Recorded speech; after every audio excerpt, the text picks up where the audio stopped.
Welcome all. I am the Twisted Pineapple, and today we are going to be talking about the scariest Reddit stories I have found. Number 1. Evil spirit haunting old friend's apartment appeared to me in a dream. This happened to me years ago when I was back in high school. When I was in the 10th grade, I had a friend who we'll refer to as A. One night, while I was sleeping over at her apartment, A said she wanted to tell me something and asked me not to freak out. She then told me that she thought her apartment was haunted by an evil spirit of a little girl and that her mother didn't believe her. At the time, A didn't go into much detail on what the little girl looked like other than that she had long dark hair like Samara from The Ring. A few months later, I had a strange dream. In the dream, I woke up in my bedroom and my lamp was turned on. I turned to face it, and standing in front of the table I had it on was a little girl. She had long black hair, black eyes, deathly pale skin, wore a black long-sleeved dress, and was barefoot. She stood there completely still with her hands folded behind her back and smiled sweetly at me. The feeling I got from her, though, wasn't that of an innocent little girl. It was pure evil. I don't think I could ever describe the level of fear I felt while looking at her. I only looked at the little girl for a couple of seconds before I turned over and faced the wall. What I then saw still sends chills down my spine. Right in front of my face was a photo of A and her mom.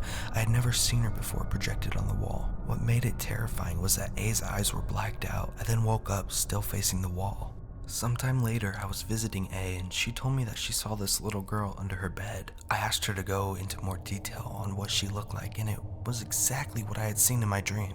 However, I was so terrified by this, I didn't say anything. I would later wish I had, because deep down I knew that little girl was not human. A while after that, A began behaving strangely. She was getting in trouble a lot and started skipping school. Slowly, A talked to me less and less. It got to the point where she would just walk right by me when we were in school. It didn't seem like she was ignoring me though. It was like she couldn't see me, walking right by me like a zombie. I was sure that A was possessed, but I didn't know what to do. Her mom didn't believe that their apartment was haunted, nor did my parents. Eventually, A dropped out of school, and I was sure I would never see her again. However, a while before the virus hit, I saw A again working at a sandwich shop in the next city over from where I live now.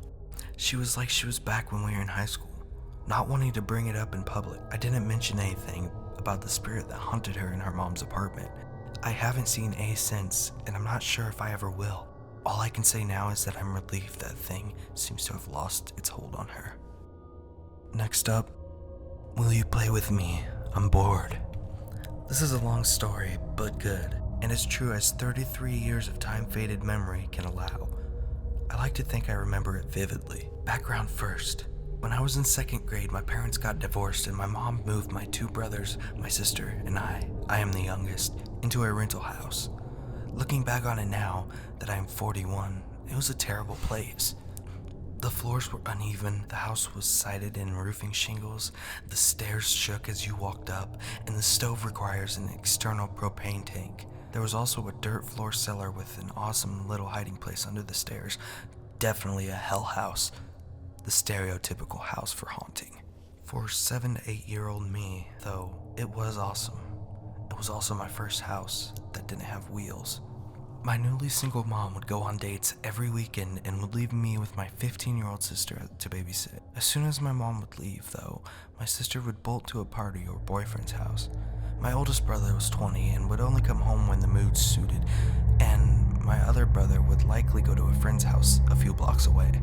I was 8 years old, alone in what I now know as a crappy house. Another important point to note is that there was a master bedroom, bathroom, dining room, and a kitchen on the ground floor.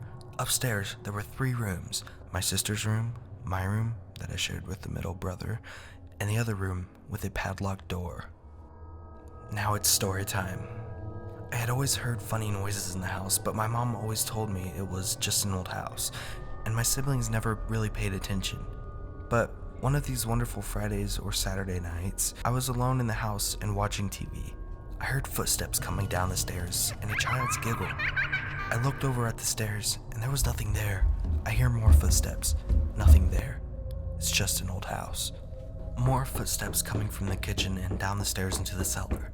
The noise stopped for a while, and I settled down and just watched TV. About 15 minutes later, I hear someone running up the stairs and into the doorway leading into the living room, and they just stop. 8-year-old me is freaking out. So is 41-year-old me, remembering it. But that was it, at first. Fast forward a few weeks of horrified and ignored me spending my Friday nights sitting by myself while no one in the family could possibly be bothered to stay home with me. Something always happened, and I was always told it was just an old house or I was imagining it. And then, my imagination spoke to me. Hi, do you want to come play with me? I'm bored. I didn't see anyone there, and I just thought my sister left her radio on or something. Let's play. I look back toward the dining room, and there's a little girl, about 7 or 8 herself, standing there. She looked vaguely like one of the kids that lived behind us, but before I could ask why she was in my house, she giggled and ran off and went straight upstairs. I ran after her. I bolted up the stairs and saw her at the top landing. As she ran off again, past my sister's door, past my door, around the top of the stairs, and into the third door, slamming it behind her. Remember what I said about the third door? It was padlocked shut. I ran downstairs, didn't stop to put on shoes, out the front door, and around the back of the house to the detached garage, and hid there until someone came home. I guess the mood suited him because my oldest brother came home. At first, he was pissed at my mom and my sister for leaving me home by myself, but finally, he asked me what happened. He didn't believe my story at first. Who would? Until he looked up at the window to that third room. The light was on. We stayed in the garage for a while until I was okay with going back inside, during which time my sister got home and she got one hell of an ass chewing. The three of us go inside and they leave me to sit there in the living room while they investigate my story. I heard them messing around with the padlock and then a loud crash, some stuff moving around and then, oh holy sh! Click of a light switch, slamming door, running footsteps down the stairs, and then I see my brother and sister sprinting towards me as they pick me up, and we all load up in my brother's car and drove to my grandparents' house 2 towns away. We told them the story, and then I heard what they found in the room. It was a lot of furniture and stuff, but my brother said he found a picture that looked just like the little girl I told him about, and my sister found a rug that was stained with what was either red wine or blood. She didn't wait around to find out. They just grabbed me and booked it. I never had to step foot in that house again. Fast forward many years, about 20 years, I was working as a corrections officer in my home state and was helping with inmate files. I noticed a familiar address. After we moved out, apparently there was a police investigation.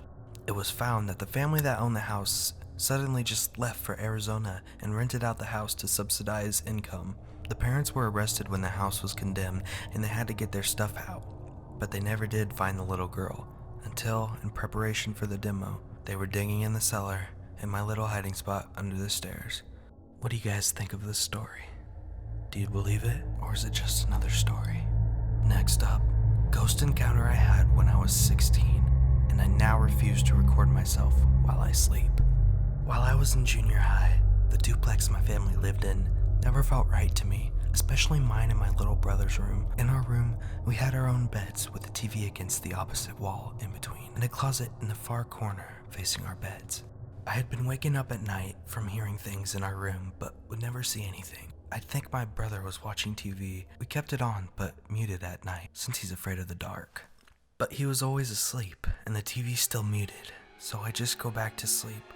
After a few weeks of this happening, I asked my friend who was in a video club if I could borrow his camera for a night to see what was happening, and he agreed. That night, my brother was at our aunt's house, so I angled the camera on my headboard so our beds, TV, which was off, closet, and door were in view. Hit record and lay down to sleep. In the middle of the night, the TV turned on to static, and the closet door slowly opened. A shadowy figure emerges from within, but gradually shrinks as it passes my brother's bed, but eventually disappears as it nears the TV.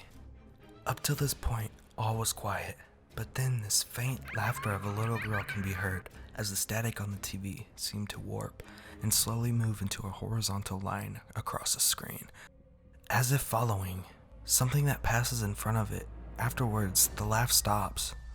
Then the shadow reemerges, in full height, in between our beds, bends over my sleeping body, slowly sinks down through me in my bed, disappearing. Immediately after, I start to sit up, but a shirt flies out violently from the closet, hitting and wrapping around my head, knocking me back down.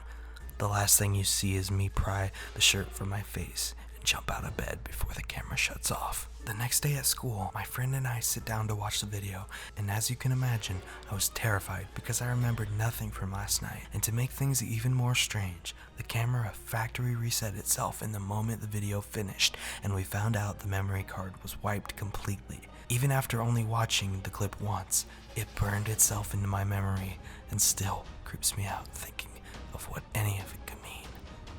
That is all for today, guys. Thanks for watching. Please like, comment, and subscribe if you found this video interesting. Also, let me know in the comments if you believe any of these stories. Have a nice day, and always watch your back.